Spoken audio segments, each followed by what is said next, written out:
खैरियत से होंगे। सऊदी अरब के एक बिजनेसमैन ने ख्वाब में देखा कि एक शख्स उससे कह रहा है, तुम्हारी कंपनी के ऑफिस के मेन गेट के सामने फलां शख्स जो फल बेचता है उसको उम्रा करा दो। नींद से बेदार हुआ तो उसे ख्वाब अच्छी तरह याद था, मगर उसने वहम जाना और ख्वाब को नजरअंदाज कर दिया। 3 दिन मुसलसल एक ही ख्वाब नजर आने के बाद वो शख्स अपने इलाके की जामे मस्जिद के इमाम के पास गया और उसे ख्वाब सुनाया। इमाम मस्जिद ने कहा, उस शख्स से राब्ता करो और उसे उम्रा करवाओ। अगले रोज उस शख्स ने अपनी उस कंपनी के एक मुलाजिम से फल फरोश का नंबर मालूम करने को कहा।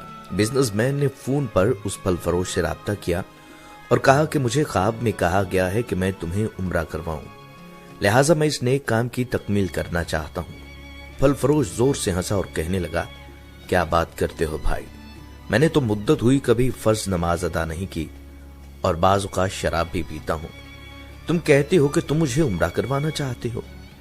बिजनेसमैन ने इसरार किया, उसे समझाया कि मेरे भाई, मैं तुम्हें उम्रा करवाना चाहता हूं, सारा खर्च मेरा होगा। खासी बहस और तमहीद के बाद आदमी इस शर्त पर रजामंद हुआ कि ठीक है, मैं तुम्हारे साथ उम्रा करूंगा, मगर तुम मुझे वापिस रियाज मेरे घर लेकर आओगे और तमाम तर अखराजात तुम्हारे ही होंगे। वक्त मुकर्ररा पर वो एक दूसरे को मिले तो बिजनेसमैन ने देखा कि वाकई वो शक्लो सूरत से कोई अच्छा इंसान दिखाई नहीं देता था। उसके चेहरे से आया था कि वो शराबी है और नमाज कम ही पढ़ता है। उसे बड़ा ताज्जुब हुआ कि ये वही शख्स है जिसे उम्रा करने के लिए ख्वाब में 3 मरतबा कहा गया है। दोनों मक्का मुकरमा के लिए रवाना हो गए। मिकात पहुंचे तो उन्होंने गुस्ल करके एहराम बांधा और हरम शरीफ की तरफ रवाना हो गए।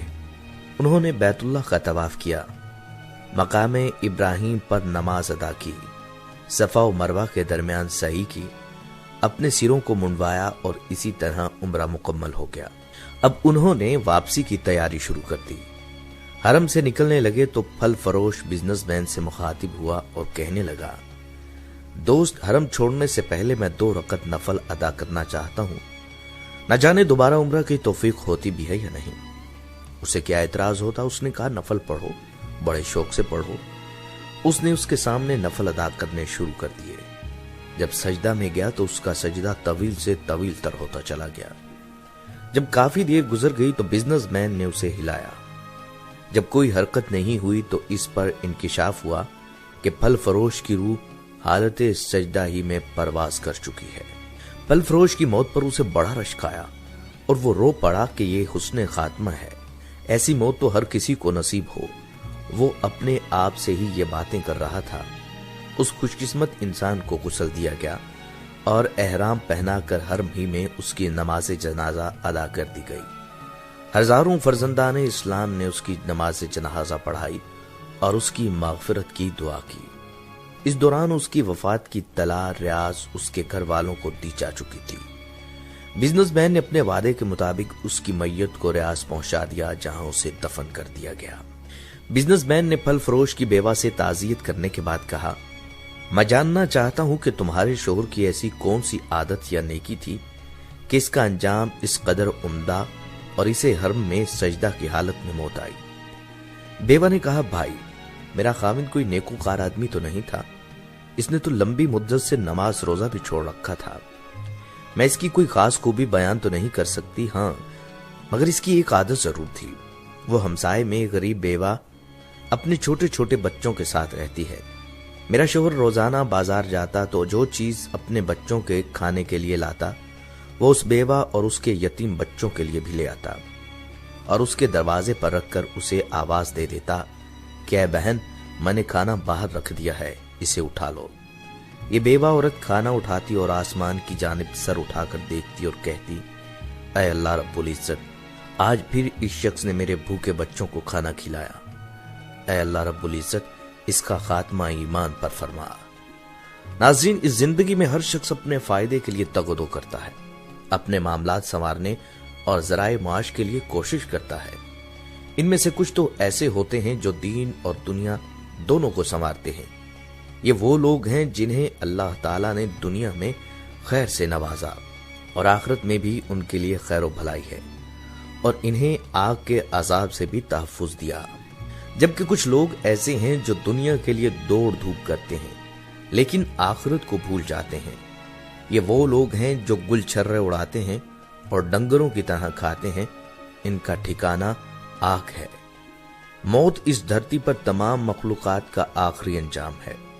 اس دنیا میں ہر ذی روح چیز کی انتہا موت ہے۔ اللہ تعالیٰ نے موت فرشتوں پر بھی لکھ دی ہے، چاہے وہ جبرائیل، میکائیل اور اسرافیل علیہ السلام ہی کیوں نہ ہو۔ حتیٰ کہ ملک الموت بھی موت کے منہ میں چلے جائیں گے اور تمام فرشتے لقمہ اجل بن جائیں گے۔ موت لازمی طور پر آ کر رہے گی، اس سے خلاصی کا کوئی ذریعہ نہیں ہے۔ موت کی شدید تکلیف کو کوئی بھی بیان کرنے کی سبقت نہیں رکھتا، کیونکہ روح کو رگوں، پٹھوں اور گوشت کے ایک ایک انگ سے کھینچا جاتا ہے۔ عام درد کتنا ہی شدید کیوں نہ ہو، لیکن وہ موت کے درد سے کم ہی ہوتا ہے۔ حضرت عائشہ رضی اللہ تعالیٰ عنہ کہتی ہیں کہ میں نے رسول صلی اللہ علیہ وآلہ وسلم کو حالت نزع میں دیکھا۔ آپ صلی اللہ علیہ وآلہ وسلم کے پاس ایک پیالے میں پانی تھا۔ آپ اپنا ہاتھ اس پیالے میں ڈبو کر چہرہ صاف کرتے اور فرماتے، یا اللہ موت کی سختی اور غشی پر میری مدد فرما۔ ایک شخص نے اپنے والد سے حالت نزع اور ہوش میں پوچھا، باجان مجھے موت کے درد کے بارے میں بتائیں تاکہ میں بھی عبرت پکڑوں۔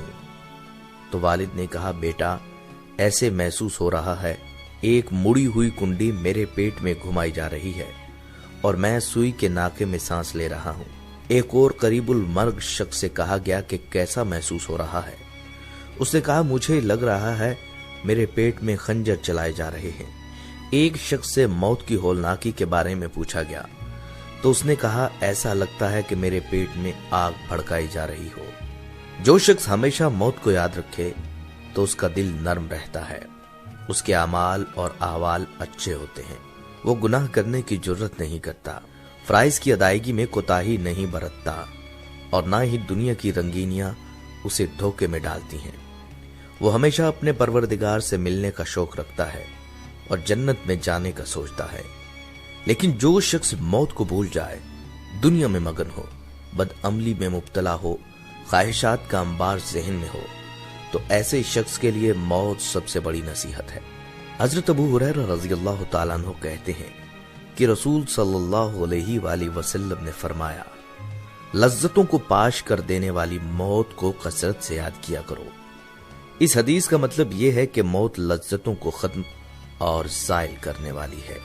ابی بن قعب رضی اللہ تعالیٰ عنہ کہتے ہیں، جب رات کی ایک تہائی گزر گئی تو نبی اکرم صلی اللہ علیہ وآلہ وسلم کھڑے ہوئے اور فرمانے لگے، لوگو اللہ کو یاد کرو، جب پہلا سور پھونکا جائے گا تو ساتھ ہی دوسرا بھی پھونک دیا جائے گا۔